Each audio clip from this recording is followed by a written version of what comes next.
আমার প্রিয় সপ্তম শ্রেণীর শিক্ষার্থী বন্ধুরা, তোমাদের সকলকে আমার চ্যানেলে স্বাগত জানাই। আশা করছি তোমরা সকলে খুব ভালো আছো। আজকে আমি তোমাদের থার্ড সাবমিটিভ এক্সাম 2024-এর ভূগোলের প্রশ্নের উত্তর দেখিয়ে দেব। ইতিমধ্যেই যারা চ্যানেলটিকে সাবস্ক্রাইব করে নিয়েছো তাদের সকলকে অসংখ্য ধন্যবাদ জানাই। আর যারা নতুন দেখছো তারাও চ্যানেলটিকে সাবস্ক্রাইব করে নিয়ে সাথে থেকো। চলো তাহলে শুরু করছি। দেখো, একের দাগে সঠিক উত্তরটি নির্বাচন করে লেখো। কয়ের প্রশ্ন, মিনামাটা উপসাগরে পারদজনিত দূষণ ঘটে, এটা হয়ে যাবে 1932 সালে। এই উত্তরটা তোমাদের যে ভূগোল বই আছে আমাদের পৃথিবী, অর্থাৎ তোমাদের যে টেক্সট বই, সেখানে 69 পাতাতে পেয়ে যাবে। একটু দেখে নাও। এই দেখো, এখানটায় দেয়া রয়েছে। এই দেখো, এখানে রয়েছে। ক্ষয়ের দেখো, মাটি দূষণের অন্যতম প্রধান কারণ, এটা হয়ে যাবে জনসংখ্যা বৃদ্ধি। এটা তোমাদের বই 78 পাতাতে পেয়ে যাবে। এইখানে দেখো মাটি দূষণ, এই দেখো জনসংখ্যা বৃদ্ধি। গয়ের দেখো, একটি পোল্ডার ভূমির উদাহরণ হলো, এটা হবে প্রিন্স আলেকজান্ডার। এই উত্তরটা তোমাদের ভূগোল বই 135 পাতাতে পাবে। দেখো 135 পাতাতে রয়েছে। এই যে ঘয়ের প্রশ্ন দেখো, রুর শিল্পাঞ্চলের প্রাণ হলো, এটা হবে কয়লা। এটা 129 পাতাতে পেয়ে যাবে। এই দেখো, প্রধান খনিজ সম্পদ কয়লা, এই শিল্পাঞ্চলের প্রাণ, এই রুর শিল্পাঞ্চলের। ঠিক আছে। উঙ্গয়টা দেখো, ককেশাস পর্বতের সর্বোচ্চ শৃঙ্গ, এটা হয়ে যাবে এলব্রুজ। এটা তোমরা পেয়ে যাবে তোমাদের ভূগোল বইয়ের 123 পাতাতে। এই দেখো, ককেশাস পর্বতের সর্বোচ্চ শৃঙ্গ এলব্রুজ, ইউরোপেরও সর্বোচ্চ শৃঙ্গ। চয়েরটা দেখো, 23.5 ডিগ্রি উত্তর অক্ষরেখার ওপর সূর্যরশ্মি লম্বভাবে পড়ে, এটা হবে 21শে জুন। এই উত্তরটা তোমাদের ভূগোল বইয়ে 13 পাতাতে পেয়ে যাবে। এ দেখো, এখানেতে রয়েছে 21শে জুন। ছয়ের প্রশ্ন, ভূপৃষ্ঠের পাতগুলি যে স্তরের ওপর ভাসছে তা হলো, এটা হবে অ্যাস্থেনোস্ফিয়ার। এটা 38 পাতাতে পাবে। এই যে দেখো, এখানে দেয়া রয়েছে।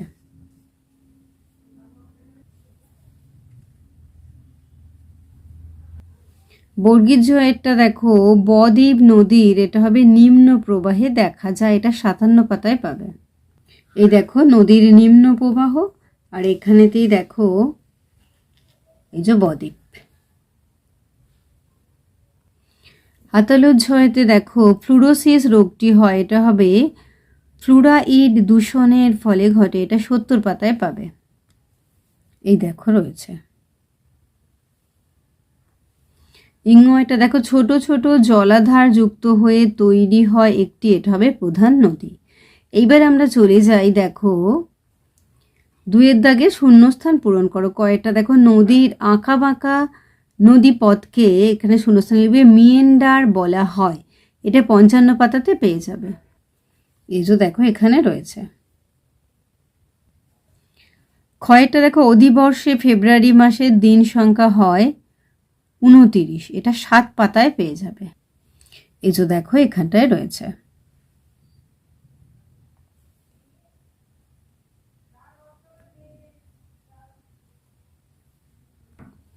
গয়টা দেখো, পোল্লার ভূমি, এটা হবে নেদারল্যান্ড দেশে দেখা যায়। 134 পাতায় পাবে। এই যে দেখো, এখানে রয়েছে, এখানেতে রয়েছে। ঘয়েরটা দেখো, রুর অঞ্চলের প্রধান নদী, এটা হবে রাইন। 128 পাতায় পাবে। এই যে দেখে নাও। এটা শরৎকালীন বিষুব, এটা হবে 23শে সেপ্টেম্বর তারিখকে বলে। এটা 14 পাতায় পাবে। এই যে দেখো, 23শে সেপ্টেম্বরের বিষুবকে শরৎকালীন বিষুব বা জলবিষুব বলে। চয়েরটা, ইউরোপের নাতিশীতোষ্ণ তৃণভূমি, এটা হবে স্টেপ নামে পরিচিত। এই যে দেখো। 3-এর দেখো, শুদ্ধ অথবা অশুদ্ধ লেখো। কয়েকটা, ফিনল্যান্ডকে হাজার হ্রদের দেশ বলে, এটা হবে শুদ্ধ। এটা 124 পাতায় পাবে। এই দেখো, এখানে রয়েছে। ক্ষয়ের দেখো, জাপানকে মধ্যরাত্রি সূর্যের দেশ বলে, এটা হবে অশুদ্ধ। এটা তোমরা তোমাদের যে ভূগোল বই আছে তার 15 পাতাতে পেয়ে যাচ্ছ। দেখো, জাপানকে বলা হয় উদীয়মান সূর্যের দেশ, আর মধ্যরাত্রি সূর্যের দেশ বলা হচ্ছে নরওয়েকে। চলো আমরা একটু দেখে নেব। এই যে দেখো রয়েছে, দেখো গয়েরটা মূল মধ্যরেখা থেকে পশ্চিম দিকে গেলে সময় পিছিয়ে যায়, এটা হবে শুদ্ধ, এটা 26 পাতাতে পাবে। এই যে দেখে নাও একটু।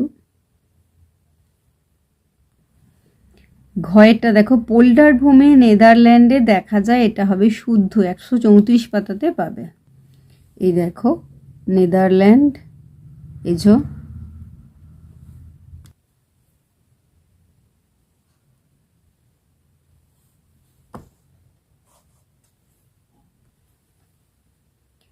এটা জলে ক্যাডমিয়াম দূষণের কারণে মিনামাটা রোগ হয়, এটা হবে অশুদ্ধ, এটা 70 পাতাতে পাবে। আমরা জানি যে পারদ দূষণে মিনামাটা হয়, আর ক্যাডমিয়াম দূষণে যেটা হয় সেটা হচ্ছে ইতাই ইতাই অসুখ। চলো আমরা একটু দেখে নিই। এসো দেখো এখানটাতে দেয়া রয়েছে।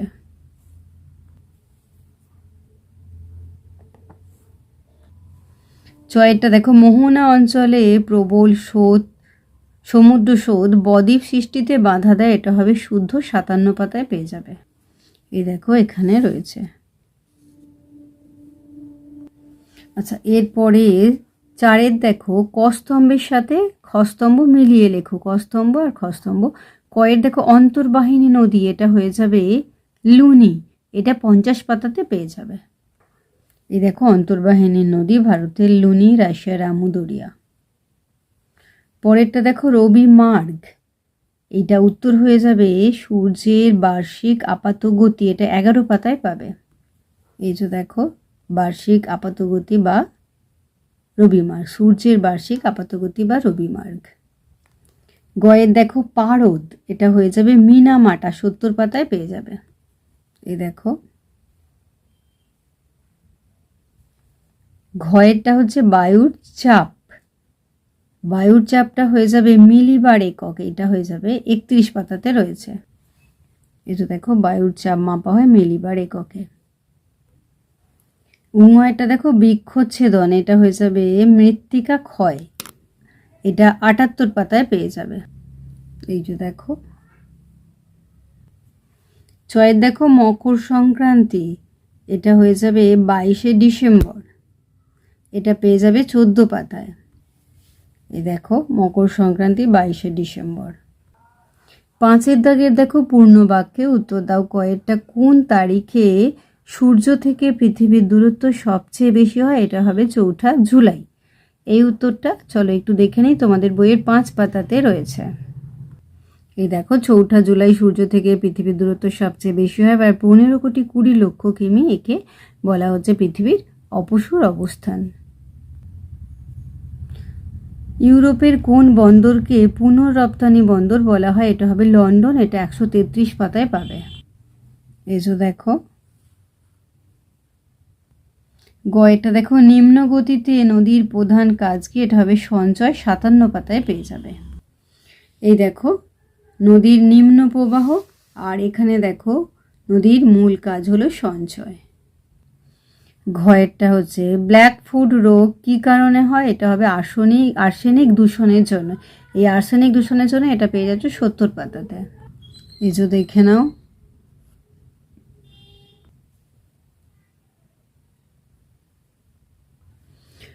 এটা দেখো শুষ্ক অঞ্চলে সুগভীর গিরিখাতকে কি বলে, এটা হবে ক্যানিয়ন বলে, 54 পাতায় পেয়ে যাবে। এই দেখো চয়েরটা দেখো লন্ডন অববাহিকা কোন নদীর ধারে অবস্থিত, এটা হবে টেমস, 132 পাতায় পাবে। লন্ডন অববাহিকা অঞ্চলের প্রধান নদী টেমস। আচ্ছা, এটা 131 পাতাতেও তোমরা পেয়ে যাচ্ছ। দেখো ব্রিটিশ যুক্তরাজ্যের দক্ষিণ পূর্ব দিক থেকে প্রবাহিত টেমস নদীর উভয় তীরে চিল্টান ও নর্থ ডাউন্স নামক দুটো পর্বতের মধ্যবর্তী নিম্ন সমতল ভূমিতে এই লন্ডন অববাহিকার অবস্থান। তাহলে লন্ডন অববাহিকা কোন নদীর তীরে অবস্থিত, এটা হয়ে যাচ্ছে টেমস নদীর তীরে বা ধারে অবস্থিত। 6টা সমুদ্রপৃষ্ঠে বায়ুর চাপ কত, এটা হবে 1013.25 মিলিবার অথবা ৭৬ সেমি পারস্তম্ভের চাপের সমান, এটা ৩১ পাতাতে পেয়ে যাবে। এই দেখো এখানটায় রয়েছে দেয়া। বর্গীর জয়েরটা দেখো, রুর শিল্পাঞ্চলের উত্তরে কোন মাটি দেখা যায়? এটা হবে পর্জল মাটি দেখা যায়, ১২৮ পাতায় দেখে নাও। এই দেখো দক্ষিণে হচ্ছে চারনজেম আর উত্তরে পর্জল মাটি দেখা যায়। হাতলের ঝ এটা দেখো, কোন অঞ্চলে পৃথিবীর আবর্তনের বেগ সবচেয়ে বেশি? এটা হবে নিরক্ষীয় অঞ্চলে। এটা দুটি জলবাহিত রোগের নাম লেখো, জন্ডিস, কলেরিয়া, আমাশয়, আন্ত্রিক, টাইফয়েড, পোলিও, এগুলো সব। এখান থেকে তোমাদের পছন্দ মতো দুটো লিখবে। এটা ৭০ পাতাতে, একটু দেখে নাও। আচ্ছা, এটা ৭০ পাতা নয়, এটা ৬৬ পাতাতে রয়েছে। এই দেখো রয়েছে ৬৬ পাতাতে রয়েছে তোমাদের বইয়ের। টয়েরটা দেখো, ভারতের প্রমাণ দাগিমার মান কত? এটা হবে ৮২ ডিগ্রি ৩০ মিনিট পূর্ব, এটা ২৭ পাতাতে পেয়ে যাবে। এই যে দেখো রয়েছে। টয়েরটা দেখো, ইউরোপের বৃহত্তম হ্রদ কোনটি? এটা হবে ল্যাডোগা, এটা ১২৪ পাতাতে পেয়ে যাবে। এই যে দেখো। এরপর ৬-এর দাগে দেখো, সংক্ষিপ্ত উত্তর দাও কয়ের ইউরোপ মহাদেশের চতুর্সীমা লেখো, এটা ১২২ পাতায় পেয়ে যাবে। এখান থেকে এতটা লিখবে। পরের প্রশ্ন, এই মহাদেশের মোট দেশের সংখ্যা কত? এটা হবে ৫৪, এটাও ১২২ পাতাতে পেয়ে যাবে। এই যে দেখো ৫৪টি। ক্ষয়ের প্রশ্ন, অক্ষরেখার বৈশিষ্ট্যগুলি লেখো, এটা ২১ পাতাতে পাবে। এই যে দেখো অক্ষরেখার বৈশিষ্ট্য এগুলো রয়েছে। গয়ের প্রশ্ন, টাক ফার্মিং কাকে বলে আর লন্ডনের প্রধান বিমানবন্দরের নাম কি? দেখো লন্ডনের প্রধান বিমানবন্দর হয়ে যাবে হিথ্রো, হয় হর্ষই থ রয়কা, হিথ্রো। আর টাক ফার্মিং কাকে বলে? এটা চলো আমরা একটু দেখে নিই। দেখো এটা হবে বিপুল শহরবাসীর খাদ্যের চাহিদা মেটানোর জন্য ছোট ছোট খামারে ফল ও শাকসবজি উৎপাদন করে ট্রাকে করে শহরে পাঠানো হতো, একে ট্রাক ফার্মিং বলে। পোল্ডার ভূমি কিভাবে তৈরি করা হয়? ১৩৫ পাতাতে রয়েছে। বায়ু দূষণের কারণে কিভাবে মাটি দূষণ হয় ব্যাখ্যা করো, এটা দেখে নাও একটু। এসো দেখে নাও।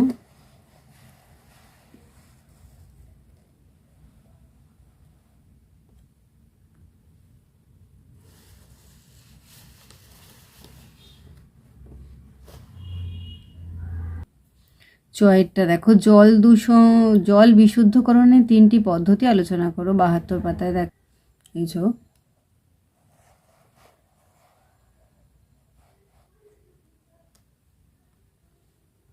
ছয়েরটা দেখো, টিকা লেখো, আর্সেনিক দূষণ, ৬৯ পাতাতে। এই যে আর্সেনিক দূষণ এখানটা।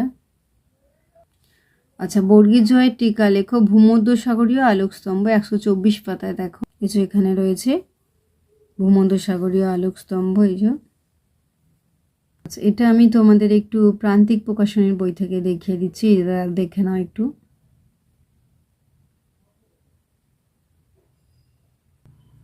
সাতেরটা দেখো, নিচের প্রশ্নগুলির উত্তর দাও। কয়ের মানব জীবনে পর্বতের প্রভাবগুলো আলোচনা করো, ৪৪ পাতায়। চলো দেখে নাও।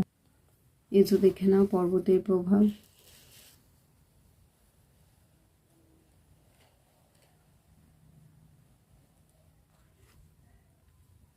ক্ষয়টা জল দূষণ প্রতিরোধের উপায়গুলি লেখো, ৭৪ পাতায় দেখো।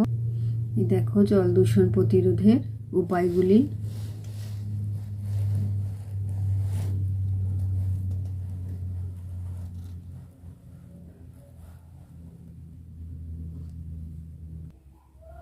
গয়েরটা বায়ুচাপের পার্থক্যের কারণগুলি সম্পর্কে লেখো, ৩৩ পাতায় দেখো।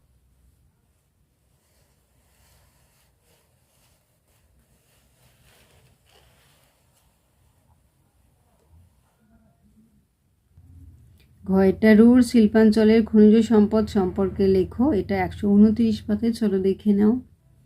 এসো এখান থেকে এখান পর্যন্ত লিখবে। পরেরটা আমস্টারডামের পরিচয় দাও, ১৩৬ পাতায়। এসো এটা রয়েছে ৩টে লাইনে রয়েছে। লন্ডন অববাহিকার আকৃতি কেমন? এটা হবে মাটির সরার মতো। এবার একটা দেখো, ইউরোপ মহাদেশের ভূমধ্যসাগরীয় অরণ্য ও স্টেপ তৃণভূমি সম্পর্কে লেখো, ১০৭।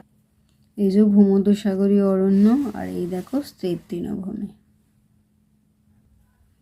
ইউরোপের কোন জলবায়ু অঞ্চলে জনবসতি সবচেয়ে বেশি ও কোন জলবায়ু অঞ্চলে জনবসতি সবচেয়ে কম বলে তোমার মনে হয়? 126 পাতায়, চলো দেখে নাও। ইউরোপের ভূমধ্যসাগরীয় অঞ্চলে জনবসতি সবচেয়ে বেশি। এই যে ভূমধ্যসাগরীয় জলবায়ু অঞ্চল, এখানে জনবসতি সবচেয়ে বেশি। এটা পেয়ে যাচ্ছে 127 পাতাতে। এবং মহাদেশীয় জলবায়ুর অন্তর্গত স্টেপ তৃণাঞ্চলে জনবসতি হচ্ছে সবচেয়ে কম। এটা 127 পাতাতে পেয়ে যাচ্ছ। এই দুটো উত্তর তোমরা 127 পাতাতে পেয়ে গেলে। তাহলে আমার প্রিয় সপ্তম শ্রেণীর শিক্ষার্থী বন্ধুরা, আজকে তোমাদের আমি থার্ড সাবমিটিভ এক্সাম 2024-এর ভূগোলের প্রশ্নের উত্তরের সমাধান করে দিলাম। আশা করছি সকলেই বুঝতে পেরেছো। ভিডিওটি দেখার জন্য তোমাদের সকলকে অসংখ্য ধন্যবাদ জানাই। ভালো লাগলে লাইক করো, কমেন্ট করো, বন্ধুদের মধ্যে শেয়ার করো। আর আগামী দিনে নতুন নতুন ক্লাসগুলো পাওয়ার জন্য অবশ্যই চ্যানেলটিকে সাবস্ক্রাইব করে সাথে থেকো। তোমরা সকলে খুব ভালো থেকো।